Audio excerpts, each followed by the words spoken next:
How's it going, guys? Welcome back to Blake Check. If you're new to the channel, my name is Blake. It's nice to meet you. So let's get right into it. Today's a very special day. Today marks exactly 1 year since I took delivery of my very first electric vehicle. For those of you who have been around for a while, you'll remember that I bought this used 2013 Tesla Model S60 from Carvana last year, and I used it to kickstart my YouTube channel.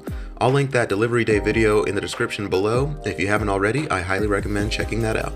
But yeah, to be honest, at the time I didn't care much about driving clean, and I definitely wasn't an expert on EVs. I bought it because I had rented a Model 3 Performance about a year prior, and after that I knew I needed one of these things. So with my wife's permission, I bought the cheapest one I could find at the time, this used Model S. My experience with my Model S was good overall. It was a learning experience for me, which is part of the reason I made the YouTube channel at first.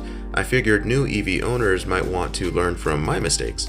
Anyway, the Model S was delivered with a faulty door handle and a malfunctioning roof. That was a hassle, but both were ultimately fixed under the dealer warranty. Also, I may have almost burnt my house down charging this thing on a standard 110 outlet. Not really though, but the Gen 1 mobile charger I was using was slowly melting and scarring the outlet to the point where I had to replace it. So I took the opportunity to have a 220 volt outlet professionally installed in my garage. I highly recommend doing the same even if you don't necessarily need the increased charge speed. The 110 outlet is okay in a pinch, like if you're on the road or staying at a friend's house, but they're definitely not designed to handle a high amperage load continuously or daily. I also recommend upgrading to a Gen 2 mobile charger if you're still using a Gen 1.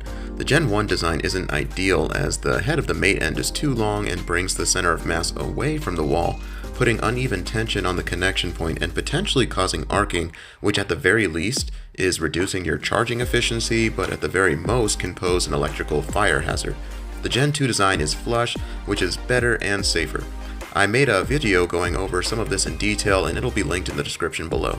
Anyway, my ownership experience with that old Model S, which came to be known as Old Blue, was good, with the exception of those few issues I just went over, which really I can't fault the car for. The door handle and the roof really should have been fixed before the car was listed for sale and scheduled for delivery by that third-party online dealer, and I should have known better than to use an old and outdated charger. That Model S was beautiful and I loved it, but I could never quite get that Model 3 Performance out of my head. The acceleration, the range, the tech, I had to have one.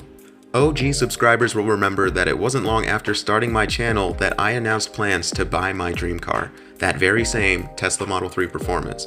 So I set out with a goal of reaching 1,000 subscribers on YouTube and buying my dream car. The reason I did this was because 1,000 subscribers is one of the prerequisites for YouTube channels to be considered for monetization, and I wanted to use the ad revenue to help cover the monthly payment. I figured it would take at least a year or so to reach that goal, but you guys proved me wrong.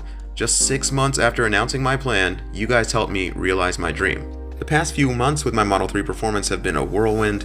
We filmed some launch reactions, did some road trips, we took it to the drag strip, added a few personal touches, and created a ton of unforgettable memories with some amazing people along the way. This car has been everything I could have hoped for and more, and I have all of you to thank for it. Thank you so much for your continued support over this past year. If you haven't had the chance to check out my videos documenting my journey so far, it would mean a lot if you could. And be sure to subscribe to the channel so you don't miss out on what's next. I have a bunch of plans and some big announcements to make, but that's all I have for you guys today. Thanks for watching. This has been Blake Check, and that's a wrap.